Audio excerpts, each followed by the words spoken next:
Hello guys. I had a lot of requests in my live stream, so tomorrow morning, about 8:30, 9 o'clock Eastern Standard Time, I'm going to be building up my golf cart engine. I'm going to do a live. It's gone from a 301 to a 357 engine, so it's going to be basically going from nine horse to 19 horse. So if you're available, check out my live stream tomorrow, which will be let's see here, the 7th of 9/7 at about 8:30 in the morning. And I will be doing a live stream build up of my golf cart engine because everybody was asking about it.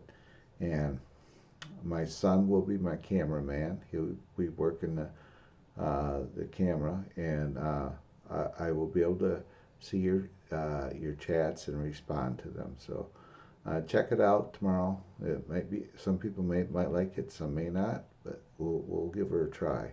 So it'll be 8:30 tomorrow, it'll be on 9/6 of 2019, and I'll be working on an engine. So I have it all prepped, ready to go together. So all the nasty work is done on it, so we just got to assemble it. So check me out tomorrow, like I say, be there or be square. Bye bye.